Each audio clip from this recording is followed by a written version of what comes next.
श्री स्वामी समर्थ. आजचा आपला नामयज्ञेचा दिवस 16वा आहे. आपण आतापर्यंत 11 अध्याय ऐकले आणि 11 अध्यायांमध्ये प्रत्येक ठिकाणी स्वामींनी काहीतरी बोधपर सांगितलेलं आहे. स्वामींचं या सगळ्या अध्यायांमधलं रूप हे तुम्ही पाहिलं असेल तर अगदी करुणासागर असे स्वामी भारतभर किंवा ठिकठिकाणी भ्रमण करताना वेगवेगळ्या भक्तांच्या संपर्कात आले आणि प्रत्येकावर त्यांनी करुणादृष्टीने ठेवली. प्रत्येकाने जेव्हा त्यांना मनोभावे आळवले, त्यांची प्रार्थना केली, तेव्हा त्या प्रत्येकाला त्यांनी अगदी खुल्या अंतकरणाने त्यांचा क्षमाभाव स्वीकारून त्या सगळ्यांना मोक्षपदास नेले. असे हे स्वामींचे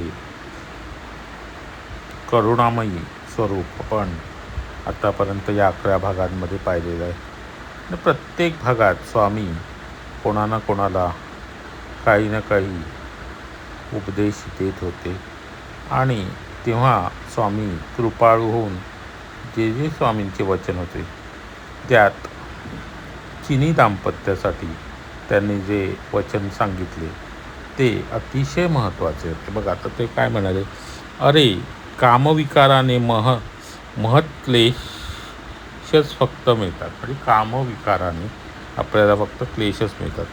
विषयाचा मोह झाला तर अंतरी सारासार विचार शिल्लक उरत नाही. म्हणजे जर विषयाचा मोह झाला तर अंतरी सारासार विचार शिल्लक राहत नाही. काम आणि क्रोध याद्वारे दुःख आणि शोकच प्राप्त होतो. म्हणजे काम आणि क्रोध या दोन जे आपले षड्रिपूंपैकी 2 षड्रिपू आहेत त्यांच्यावर आपल्याला विजय मिळाला पाहिजे. आणि या दोघांद्वारे काय आपल्याला दुःख आणि शोकच होतं. जीव बंधनात अडकतो. सर्वात मोठे दुःख म्हणजे देहजन्माचे सार्थक होत नाही. जीव कसा होतो, बंधनात अडकून राहतो. या 2 गोष्टींमुळे जर आपण सतत या 2 गोष्टींमध्येच राहिलो तर आपला जीव बंधनात अडकून राहतो असे ते म्हणतात. आणि सर्वात मोठं दुःख काय तर देहजन्माचं सार्थक होत नाही. म्हणजे आपला जो नरदेह आपल्याला मिळालेला आहे त्याचं सार्थक होत नाही. ज्याने काममोहाचा धिक्कार केला, एखाद्या गोष्टीचा मोह त्याग केला, काम वासना त्याग केली, काय होतं, तोच योगी ठरला, त्यानेच खरा आनंद प्राप्त केला. अशालाच विरक्ती प्राप्त होऊन ईश्वर भेटतो. आणि अशाला जो काम आणि मोह यांचा त्याग करतो त्यालाच विरक्ती प्राप्त होऊन ईश्वर भेटतो, ज्ञान प्राप्त होते. म्हणून विकार हे समूळ त्यागावेत. म्हणून काय करायचं, विकार हे समूळ त्यागायचे आहेत. आपल्याला जे काही विकार असतील प्रत्येकाने विवेक विचार हा दृढ व निरंतर असला पाहिजे. प्रत्येकामध्ये विवेक विचार म्हणजे सारासार विचार करण्याची जी शक्ती असते, विवेक शक्ती, ती दृढ आणि निरंतर असली पाहिजे. कोणतीही कृती करण्याच्या आधी त्याचा सारासार विचार केला पाहिजे. आणि हे आहेत स्वामींनी त्या चिनी दाम्पत्याला जे काही सांगितलं ते. पुढच्या ह्याच्यामध्ये हरणाला त्यांनी जो संदेश दिला आहे तो अतिशय महत्त्वाचा आहे की पुढील जन्मी तुम्ही ब्राह्मण वंशात जन्म मिळेल आणि ज्ञान वैराग्यही प्राप्त होईल. महाराष्ट्राच्या दक्षिण भागात आमच्या क्षेत्रावर लीला करीत असू त्यावेळी भेटीस याल, तेव्हा मोक्ष सुखाला प्राप्त व्हाल. त्या हरणाला त्यांनी काय सांगितलं की पुढील जन्मी तुम्ही पुढील जन्मात तुम्ही ब्राह्मण वंशात जन्म मिळेल आणि तेव्हा तुम्हाला वैराग्यसुद्धा येईल आणि मग तेव्हा तुम्हाला मोक्ष प्राप्त होणार. आणि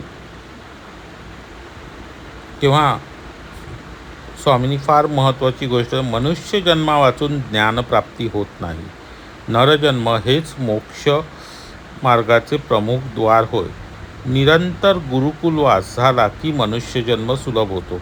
म्हणजे आता आपला जो मनुष्यजन्म आहे त्याच्याशिवाय ज्ञानप्राप्ती होत नाही. म्हणजे आपल्याला आपला देह जेव्हा 64 84 योनीतनं आपला आत्मा फिरत असतो आणि जेव्हा त्याला मनुष्य देह प्राप्त होतो आणि मनुष्य देह प्राप्त झाल्यानंतरच त्याला ज्ञानप्राप्ती होणार आणि ज्ञानप्राप्तीनंतर त्याला जो मोक्ष मिळणार आहे तो त्याच्यासाठी नरजन्म किंवा मनुष्यजन्म असणं आवश्यक आहे.